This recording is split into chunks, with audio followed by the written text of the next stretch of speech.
రోగపు పడకలోన నిరీక్షణ కోల్పోయిన నన్ను తాకి స్వస్థపరిచిన వైద్యుడవే.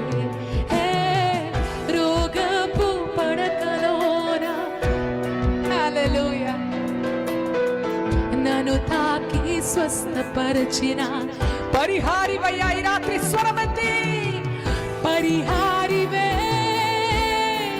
పరిహారివే, మా వ్యాధులు భరించిన యేసువే. పరిహారివే నా పరిహారివే. హల్లెలూయా. భరించిన యేసువే. హోసన్నా ఉన్నత దైవమా. దావీదు తనయుడు నిన్ను దాటిపోని దేవుడి రాత్రి. హోసన్నా హోసన్నా ఉన్నత దైవమా. హోసన్నా దావీదు తనయుడా. ఈ రాత్రి కాలము నేను మీ ఎదుట ఇలా నిలబడాలంటే కేవలం దేవుని కృప. నా జీవితంలో జరిగిన ఒక సంఘటన మీ అందరికీ తెలుసుండొచ్చు. ఎన్నో కలలు, ఎన్నో ఎన్నో ఏమంటారు, ఎన్నో ప్రణాళికలు వేసుకుంటాం కదా జీవితంలో మనము. అన్నీ విరిగిపోయిన ఒక పరిస్థితిలో నేను ఇక్కడ నిలబడి ఉన్నాను. జూన్ నెలలో నా భర్త, నేను భర్త మేమిద్దరం కలిసి పరిచర్యలో ఉండడం జరిగింది. సుమారు 11-12 సంవత్సరాలు మేము దేవుని పరిచర్యలో మేము ఉన్నాము. విజయవాడ పట్టణంలో, అలాగే ఇప్పుడు హైదరాబాద్ పట్టణంలో కూడా మేమిద్దరం కలిసి పరిచర్యలో అలాగా విరివిగా కొనసాగిస్తున్న సమయంలో ఒక ఆరాధన స్కూల్ని మేము నడిపిస్తాము. అనేక మంది ఆరాధికుల్ని తయారు చేయడానికి ఈ దర్శనం కలిగి 13-14 సంవత్సరాల నుంచి ఈ దర్శనం కలిగి మేము ముందుకు వెళ్తున్నాము. అయితే ఈ 10 రోజులు జరిగిన స్కూల్లో ఆఖరి 2 రోజులు ఉంది అనగా నా భర్త గారు ఒక స్ట్రోక్ రావడం జరిగింది. మీ అందరు చూసుంటారు, సాక్ష్యం వినుంటారు. కానీ ఎందుకో ఈ రాత్రికాలం దేవుడు ప్రేరేపిస్తున్న కొలది నేను మీతో మాట్లాడుతున్నాను. చాలా అద్భుతంగా జరుగుతున్న ఒక స్కూల్. అనేక మంది యవన బిడ్డలు ఎన్నో ప్రాంతాల నుండి ఈ స్కూల్కి, మన రాష్ట్రం అంతటి నుంచి, బయట రాష్ట్రాల నుంచి కూడా, బెంగళూరు, కర్ణాటక నుంచి వాళ్ళు ఈ స్కూల్లో జాయిన్ చేయడం జరిగింది. అంత అద్భుతంగా నడుస్తున్న ఆ స్కూల్లో మేము ఒక పాస్టమ్మ గారిని దింపేసి తిరిగి రావడం జరిగింది. నా భర్త నాతో అన్నారు, నువ్వు పైకి వెళ్ళమ్మా, నేను వస్తాను అని ఒక మాటే నాతో అన్నారు. ఆ తర్వాత ఎంతసేపటికి ఆయన రాలేదు. నేను ఎదురు చూస్తున్నా, ఆయన ఎందుకు రావట్లేదని. తర్వాత నాకు తెలిసింది కింద లేరు ఆయన చెప్పి, మేము ఒక అపార్ట్మెంట్లో ఉంటాం ఇలాగే పైన. ఆయన లేరని అనేసరికి చాలాసేపు నేను ఫోన్ కొడతా ఉన్నా, ఎవరు నా ఫోన్ తీయట్లేదు. ఆయన తీయట్లేదు, ఆయన చుట్టూ 2 అబ్బాయిలు ఉన్నారు, వాళ్ళు తీయట్లేదు. ఆ తర్వాత నాకు ఒక ఫోన్ కాల్ వచ్చింది, మీరు హాస్పిటల్కి రావాలి అని చెప్పేసి. అక్క మీరు హాస్పిటల్కి రండి, అర్జెంటుగా మేము వస్తున్నామని చెప్పి. నేను అనుకుంటున్నాను ఏమన్నా బాగాలేదేమో, ఏమైనా ట్రీట్మెంట్ తీసుకోవడానికి వెళ్ళారేమో అని చెప్పేసి నేను అనుకుంటా ఉన్నాను. అయితే నేను వెళ్ళి అక్కడ నేను చూసేసరికి ఆయన స్పృహలో లేరు, ఆయనకి ఊపిరి లేదు, ఆయన నీలంగా మారిపోయారు, బ్లూగా అయిపోయింది ఆయన ఫేస్ అంతా. నేను ఆ దృశ్యం చూసేసరికి నా హృదయము ఎన్ని ముక్కలుగా విరిగిపోవాలో అన్ని ముక్కలుగా విరిగిపోయింది. ఎందుకంటే చాలా యవ్వన వయసులో నాకు వివాహమైంది. చాలా యవ్వన వయసులో నేను దేవుని పరిచర్యకి రావడం జరిగింది. ఆయన తప్పితే నాకు వేరే ప్రపంచం లేదు, సేవ పరిచర్య తప్పితే వేరే ప్రపంచం లేని ఒక పరిస్థితిలో నేను పెరిగాను. అయితే ఎప్పుడైతే నేను ఆయన శరీరం అలాగా చూస్తూ ఉన్నానో నాకు ఒక్క ఏడుపు రాలేదండి. మామూలుగా అయితే నేను భయంకరంగా ఏడుస్తా, ఎవరికేమైనా అయితేనే ఏడుస్తాను, చాలా భావోద్వేగాలు ఎక్కువ. అయితే ఆ దినం నేను ఆయన చూసి ముందున్న నా భవిష్యత్తు నాకు కనిపించట్లా. నా ముందు నేను ఆయనతో వేసుకున్న కలలు కనిపించట్లా. మేమిద్దరం ఎన్నో చేయాలనుకున్న ఎన్నో ప్రణాళికలు ఉంటాయి కదా భార్యాభర్తలు, ఇది ఇలా చేయాలి, మనం ఇల్లు ఇలా కొనుక్కోవాలి, లేదంటే పరిచర్య ఇట్లా జరిగించాలి, ఎన్నో మనం ఆలోచిస్తాం. కదా. భార్యాభర్తలుగా అలా ఎన్నో మాటలు మాట్లాడుకున్న ఎన్నో సంవత్సరాల యొక్క వివాహ జీవితంలో నా ముందంతా చీకటి, నాకేం కనిపించట్లా. కానీ ఆ రోజు యేసు నన్ను ఆయన సమాధానంతో నింపడం నేను అనుభవించాను. హల్లెలూయా. ఆ రోజు దేవుడు నింపిన సమాధానం ఈ రోజుకి కూడా నన్ను నడిపిస్తుంది. ఇది కేవలం ఆయన మాత్రమే చేయగలరు. హల్లెలూయా. మీరు నమ్మరు, అక్కడి నుంచి నా హృదయంలో నేను తలంచుకొని నిర్ణయించుకున్నాను, ఈ స్థలం నుంచి నేను వెళ్ళేసరికి ప్రభా నేను విరిగిపోకూడదు, నా కుటుంబం ముందు నా సంఘం ముందు నేను విరిగిపోను, నువ్వు నన్ను నిలబెట్టు. నువ్వు ఎలా నిలబెడతావో నాకు తెలీదు, నాకైతే బలం లేదు, నాకైతే ఇది తట్టుకునే శక్తి లేదు.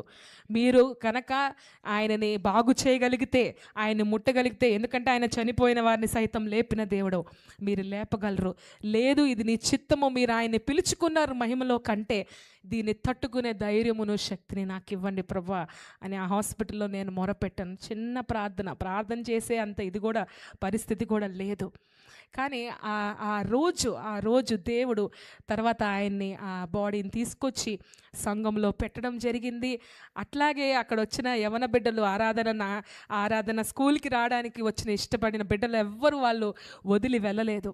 ఆయనని కొన్ని కారణాల వల్ల చర్చ్ ప్రెమిసెస్లో పెట్టకుండా మేము వేరే మార్చురీలో పెట్టాల్సి వచ్చింది, ఎందుకంటే ఆయన బంధువులు రావాల్సి వచ్చింది. కాబట్టి ఇదంతా నేను ఎందుకు చెప్తున్నానంటే, మనము జీవితం ఆగిపోయింది అని అనుకున్న పరిస్థితులలో నీకు ముందేంటి అనేది నీకు ఏమి అంతా చీకటే, ఏంటిది అనేది కనబడని పరిస్థితుల్లో ఆ పరిస్థితుల సహితము నన్ను జ్ఞాపకం చేసుకునే దేవుడు ఒక దేవుడు ఉన్నారు. హల్లెలూయా.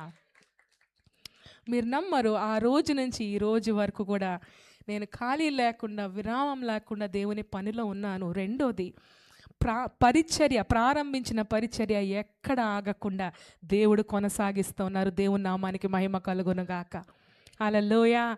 ఇంకా ఎంతోమంది యవన బిడ్డలు సంఘానికి వస్తూ ఉన్నారు, యాడ్ అవుతూ ఉన్నారు, సంఖ్య పెరుగుతూ ఉన్నది కానీ తగ్గలేదు, ఎందుకంటే అది ఆయన పని కాబట్టి. హల్లెలూయా.